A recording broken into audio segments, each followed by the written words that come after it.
الحمد للہ رب العالمین والصلاة والسلام علی سید الانبیاء والمرسلین اما بعد فاعوذ باللہ من الشیطان الرجیم بسم اللہ الرحمن الرحیم۔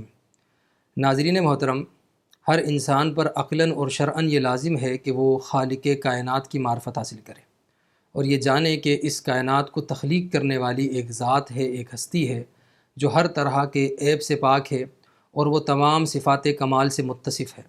یعنی یہ عقیدہ رکھنا لازم اور ضروری ہے کہ یہ کائنات خود بخود مارز وجود میں نہیں آئی، بلکہ کسی ہستی نے اسے وجود کا جامہ پہنایا ہے اور وہ ہستی بے عیب ہے، ہر طرح کے نقص سے، ہر طرح کے عیب سے منزہ ہے، مبرہ ہے۔ اب سوال یہ ہوتا ہے کہ یہ معرفت کیسے حاصل ہوگی؟ تو اس کے جواب سے قبل اس بات کو جان لیں کہ مخلوق کا جو علم ہے وہ دو طرح کا ہوتا ہے، ایک ہے علم ضروری اور دوسرا علم نظری اور علم استدلالی۔ علم ضروری سے مراد وہ علم ہے کہ جو نظر و فکر کے بغیر حاصل ہو، سوچ و بچار کے بغیر حاصل ہو، جس میں آپ کو تفکر کرنے کی ضرورت اور حاجت نہ پیش آئے۔ مثال کے طور پر سردی اور گرمی کا تصور، تو گرمی اور سردی تصور کرنے کے لیے آپ کو تفکر کرنے کی حاجت نہیں ہوتی۔ اسی طرح خوشی یا غمی کو محسوس کرنا، اس میں آپ کو غور و فکر کرنے کی ضرورت نہیں ہوتی۔ اسی طرح انسان کا اپنے وجود سے متعلق علم کہ میں ہوں، یعنی انسان کا اپنے وجود کے بارے میں علم کہ میں ہوں، یہ علم بھی علم ضروری ہے۔ اور دوسرا علم ہوتا ہے علم استدلالی یا علم نظری۔ علم استدلالی یا علم نظری وہ علم ہے کہ جو نظر و فکر سے حاصل ہوتا ہے، غور و فکر سے حاصل ہوتا ہے، جس میں تفکر کرنا پڑتا ہے۔ تو اللہ رب العالمین کے وجود کا جو علم ہے وہ علم استدلالی، علم نظری ہے۔ یعنی اللہ رب العالمین کے وجود کا علم حاصل کرنے کے لیے نظر و فکر سے کام لینا پڑے گا، تفکر کرنا پڑے گا۔ اسی لیے اللہ رب العالمین نے انسانوں کو زمین اور آسمان کی تخلیق میں غور کرنے کا حکم دیا ہے، اور یہ حکم دیا ہے کہ کائنات میں غور و فکر کرو، کیونکہ اس تفکر کے ذریعے خالق کائنات کا علم حاصل ہوتا ہے۔ تو اللہ رب العالمین کی جو معرفت ہے وہ زمین اور آسمان میں غور و فکر کرنے سے حاصل ہوتی ہے۔ وہ اس لیے کہ معرفت خداوندی کی دو قسمیں ہیں، ایک ہے معرفت حقیقیہ۔ معرفت حقیقیہ سے مراد اللہ رب العالمین کا خود اپنے آپ کو جاننا۔ تو یہ معرفت انسان کو حاصل نہیں ہو سکتی، وہ اس لیے کہ انسان مخلوق ہے اور اللہ رب العالمین خالق ہے۔ انسان جس چیز کا ادراک کرتا ہے یا جس کو سمجھتا ہے، جس کا وہ احاطہ کرتا ہے، وہ وہی اشیاء ہوا کرتی ہیں کہ جو اس کے مشابہ ہوا کرتی ہیں، اس جیسی ہوا کرتی ہیں۔ لہذا اللہ رب العالمین کا ادراک کرنا یہ انسان کے بس کی بات نہیں ہے، انسان کے لیے ناممکن ہے، محال ہے۔ وہ اس لیے کہ اللہ تبارک و تعالی جسمانیت سے پاک ہے، اللہ رب العالمین وقت اور زمان سے پاک ہے، اللہ رب العالمین حرکت و سکون سے پاک ہے، وہ ان تمام صفات خلق سے منزہ اور مبرہ ہے۔ تو انسان جب ادراک کرتا ہے کسی چیز کا یا اس کا احاطہ کرتا ہے تو وہ اشیاء اس انسان کی طرح ہوتی ہیں، یعنی کہ مخلوق ہوا کرتی ہیں، جبکہ اللہ رب العالمین مخلوق نہیں ہے، وہ ہمارے مشابہ نہیں ہے۔ ہم جس چیز کو تصور کرتے ہیں وہ ہمارے مشابہ ہوا کرتی ہے، وہ ہم جیسی ہوا کرتی ہے، جبکہ اللہ تبارک و تعالی ہم جیسا نہیں ہے، انسانوں جیسا نہیں ہے، مخلوقات جیسا نہیں ہے، زمین و آسمان کی کسی شے کے مشابہ وہ نہیں ہے۔ وہ خود اپنے کلام پاک میں فرماتا ہے لیس کمثلہ شیء، اس کی مثل کوئی شے نہیں ہے۔ اور دوسری معرفت اللہ رب العالمین کی معرفت برہانیہ کہلاتی ہے۔ معرفت برہانیہ سے مراد کائنات کی تخلیق میں غور و فکر کرنا، زمین و آسمان کی تخلیق میں غور و فکر کرنا۔ تو اللہ رب العالمین نے ہمیں اس معرفت کا مکلف کیا ہے، یعنی کائنات میں غور و فکر کرنا، زمین و آسمان کی تخلیق میں غور و فکر کر کے اس نتیجے پر پہنچنا کہ اس کائنات کو بنانے والی ایک ذات ہے جو بے عیب ہے۔ تو اللہ تبارک و تعالیٰ نے اس معرفت کو انسانوں کے اوپر لازم کیا ہے، انسانوں کو اس کا مکلف کیا ہے، اور خود کلام پاک میں اللہ تبارک و تعالیٰ نے ہمیں یہی حکم دیا ہے کہ زمین و آسمان کی تخلیق میں غور و فکر کریں۔ اللہ رب العالمین فرماتا ہے کہ بے شک زمین اور آسمان کی تخلیق میں اور دن اور رات کے اختلاف میں عقل والوں کے لیے نشانیاں ہیں۔ یعنی اللہ تبارک و تعالیٰ فرماتا ہے کہ زمین اور آسمان کی تخلیق میں غور و فکر کرو تو تمہیں پتہ چلے گا کہ اس کائنات کا کوئی خالق ہے۔ ہاں، اس کی ذات میں تم غور و فکر نہ کرو۔ اللہ رب العالمین کی ذات کا ادراک کسی کو حاصل نہیں ہو سکتا، جیسا کہ ہم نے آپ کو بتایا کہ وہ ہم جیسا نہیں ہے۔ ہم اسی چیز کا ادراک کر سکتے ہیں جو ہماری مشابہ ہو، جو ہم جیسی ہو۔ اللہ تبارک و تعالیٰ کی ذات ہم جیسی نہیں ہے۔ تو اللہ تبارک و تعالیٰ نے جو طریقہ اس کی معرفت کا ہمیں بتایا ہے کلام پاک میں، وہ ہے کائنات میں غور و فکر کرنا۔ اور پھر اگلی آیت میں اللہ تبارک و تعالیٰ اپنے محبوب بندوں کی صفت کو بیان کرتے ہوئے فرماتا ہے کہ وَيَتَفَكَّرُونَ فِي خَلْقِ السَّمَاوَاتِ وَالْأَرْضِ، اور وہ زمین اور آسمان کی تخلیق میں غور و فکر کرتے ہیں، تفکر کرتے ہیں۔ اب اس مقام پر بھی جہاں اللہ رب العالمین نے ان کی صفت کو بیان کیا ہے تو اللہ فرماتا ہے وَيَتَفَكَّرُونَ فِي خَلْقِ السَّمَاوَاتِ وَالْأَرْضِ کہ زمین اور آسمان کی تخلیق میں غور کرتے ہیں۔ یہ نہیں فرمایا کہ یتفکرون فی خالق السماوات والارض کہ زمین اور آسمان کے خالق کی ذات میں غور کرتے ہیں، کیونکہ اللہ رب العالمین کی ذات میں تفکر کرنا، اس میں غور کرنا یہ انسان کے لیے ممکن نہیں ہے۔ اللہ رب العالمین کی ذات کی حقیقت اور اس کی صفات کی حقیقت کی معرفت کسی کو حاصل ہو ہی نہیں سکتی، اس کا ادراک کیا ہی نہیں جا سکتا۔ تو اللہ تبارک و تعالیٰ نے زمین و آسمان میں ہمیں غور و فکر کرنے کا حکم دیا ہے، تو یہ اللہ رب العالمین کی معرفت کا طریقہ اور راستہ ہے۔ آپ دیکھیں حضرت موسیٰ علیہ السلام کو جب اللہ تبارک و تعالیٰ نے فرعون کی طرف بھیجا اور فرعون سے حضرت موسیٰ علیہ السلام کا جب مناظرہ ہوا تو فرعون نے حضرت موسیٰ سے سوال کیا۔ فرعون نے حضرت موسیٰ سے کہا کہ وما رب العالمین، وما رب العالمین کہ عالمین کا رب کون ہے؟ اب اس سوال سے جو فرعون کا مقصد تھا وہ یہ تھا کہ اس عالمین کے رب کی حقیقت کیا ہے، ماہیت کیا ہے۔ یہ جو لفظ ما ہے یہ حقیقت کو طلب کرنے کے لیے آتا ہے، وما رب العالمین یعنی عالمین کے رب کی حقیقت کیا ہے۔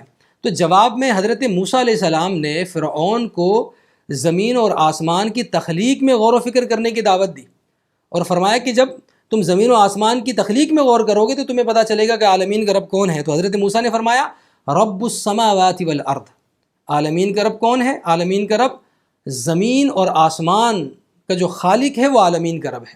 یعنی حضرت موسیٰ علیہ السلام نے فرعون کے جواب میں یہ فرمایا کہ تم زمین اور آسمان کی تخلیق میں غور کرو تو تمہیں پتہ چلے گا کہ عالمین کا رب کون ہے۔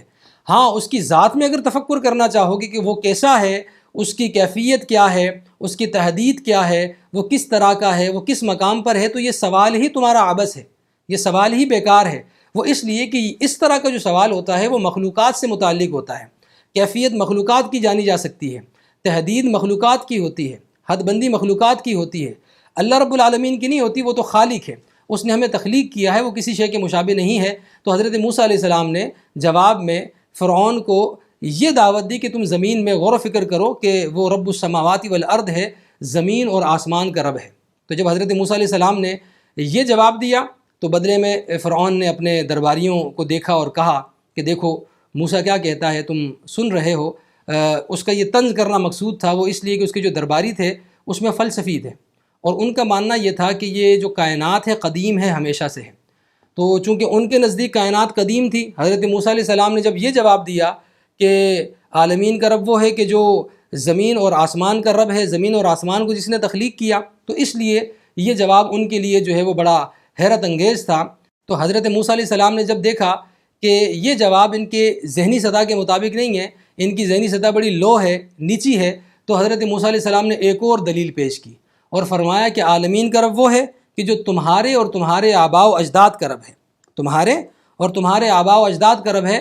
حضرت موسیٰ نے فرمایا ربکم و رب آبائکم الاولین، جو تمہارا رب ہے اور تمہارے اولین آباء یعنی تمہارے آباء و اجداد کا رب ہے۔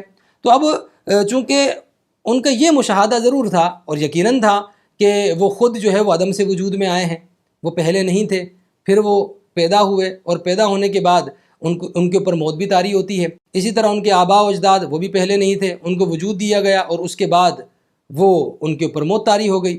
تو حضرت موسیٰ علیہ السلام نے یہ جواب اس لیے دیا کہ تم غور کرو کہ کس نے تمہیں آدم سے وجود دیا، کس نے تمہیں پیدا کیا اور کون ہے جو تم پر موت طاری کرتا ہے، کس نے تمہارے آباء و اجداد کے اوپر موت طاری کی۔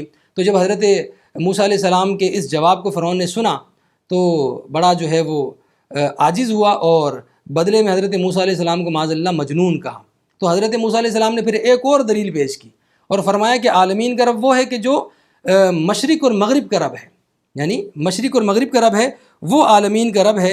تو فرعون جو ہے وہ بڑا مبہوت ہو گیا، فرعون جو ہے وہ جواب دینے سے قاصر ہوا۔ حضرت موسیٰ علیہ السلام نے فرعون کو یہ دعوت دی کہ تم زمین میں غور کرو، تم مشرق اور مغرب میں غور کرو، کون ہے کہ جو مشرق سے سورج کو طلوع کرتا ہے، کون ہے جو مغرب میں سورج کو غروب کرتا ہے، کوئی تو ہستی ہوگی۔ یہ تمام کے تمام افعال خود بخود تو نہیں ہو رہے، یہ تمام کی تمام چیزیں، یہ جو حرکت ہے بغیر حرکت دینے والے کے تو نہیں ہو سکتی، تو کائنات کا یہ نظام بغیر چلانے والے کے تو نہیں ہو سکتا۔ تو جب حضرت موسیٰ علیہ السلام نے اسے کائنات میں غور و فکر کرنے کا حکم دیا، تفکر کرنے کا حکم دیا، تو فرعون جو ہے وہ عاجز آ گیا۔ تو پتہ یہ چلا کہ انبیاء علیہ السلام کا بھی طریقہ استدلال یہ ہے کہ انہوں نے یہ تعلیم دی ہے کہ زمین اور آسمان کی تخلیق میں غور کرنے سے اللہ رب العالمین کی معرفت حاصل ہوتی ہے، اور اللہ تبارک و تعالیٰ نے بھی کلام پاک میں یہی تعلیم دی ہے اور انسان کو اسی معرفت کا مکلف کیا ہے کہ تم تفکر کرو زمین اور آسمان کی تخلیق میں، تو تمہیں پتہ چلے گا کہ وہ رب کتنا بے عیب ہے، وہ ہر طرح کے نقص سے منزہ ہے اور مبرہ ہے۔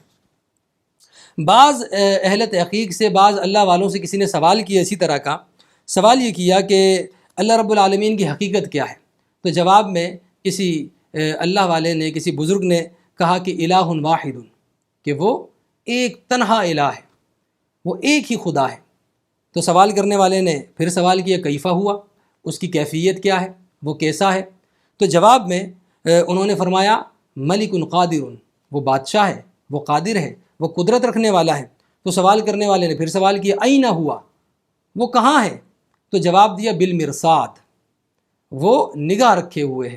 تو سائل نے کہا کہ میرے ان سوالات کا مقصد یہ نہیں تھا جو جواب آپ نے دیے، یعنی میں جو تم سے سوال کر رہا ہوں وہ یہ نہیں ہے جس کا جواب تم دے رہے ہو۔ تو انہوں نے فرمایا کہ جو تم نے سوال کیے ہیں وہ سوال مخلوق سے متعلق ہیں، اور جو میں نے بیان کیا ہے وہ خالق کی صفت ہے۔ تو مخلوق کی صفت خالق کی صفت نہیں ہو سکتی، اور جو خالق کی صفت ہے وہ مخلوق کی صفت نہیں ہو سکتی۔ تم نے مجھ سے تحدید پوچھی کہ اس کی حد بندی کیا ہے، اس کی کیفیت کیا ہے، اس کی تمثیل کیا ہے۔ تو اللہ رب العالمین کسی کے مشابہ نہیں ہے کہ اس کی ہم تمثیل بیان کریں وہ کس کے مشابہ ہے، وہ محدود نہیں ہے کہ اس کی حد بندی بیان کریں کہ وہ یہاں سے یہاں تک ہے، اس کی کوئی کیفیت نہیں ہے۔ تو کیفیت کا سوال مخلوق کے متعلق کیا جاتا ہے، تحدید کا سوال مخلوق سے متعلق کیا جاتا ہے، تمثیل اور مثال کا سوال مخلوق سے متعلق کیا جاتا ہے، جبکہ اللہ تبارک و تعالیٰ کسی کے مشابہ نہیں ہے۔ وہ تو خود فرماتا ہے لیس کمثلہ شیء، اس کی مثل کوئی شے نہیں ہے۔ تو اللہ رب العالمین کسی کے جب مشابہ نہیں ہے تو پھر مخلوق سے متعلق جو سوالات ہیں وہ خالق کے بارے میں نہیں کیے جا سکتے۔ تو پتہ یہ چلا کہ اللہ رب العالمین نے جو ہمیں حکم دیا ہے زمین اور آسمان کی تخلیق میں غور کرنے کا، اس کا مقصد یہ ہے کہ اس سے ہمیں معرفت برہانیہ حاصل ہوتی ہے، اس سے ہمیں عالمین کے رب کی معرفت حاصل ہوتی ہے کہ ایک ذات ہے کہ جو اس کائنات کو چلانے والی ہے۔ یہ کائنات خود بخود معرض وجود میں نہیں آئی، بلکہ ایک ذات ہے جس نے اس کو تخلیق کیا ہے، وہ اس نظام کو چلانے والی ہے، اور وہ تنہا ہے، وہ ایک ہے، وہ کسی کی محتاج نہیں ہے اور کوئی اس کا شریک نہیں ہے۔ تو اللہ تبارک و تعالیٰ کی معرفت کا یہ طریقہ ہے جو ہم پر لازم ہے، انسانوں کے اوپر اسی کو لازم کیا گیا ہے کہ وہ زمین و آسمان میں غور و فکر کریں۔ اللہ تبارک و تعالیٰ سے دعا ہے کہ اللہ رب العالمین ہمیں ہر طرح کے وسوسوں سے محفوظ رکھے اور عقیدہ اسلامی کے اوپر موت عطا فرمائے، اور کل بروز قیامت پیارے مصطفیٰ کریم صلی اللہ علیہ وسلم کی شفاعت نصیب فرمائے۔ آمین بجاہ النبی الامین صلی اللہ علیہ وسلم۔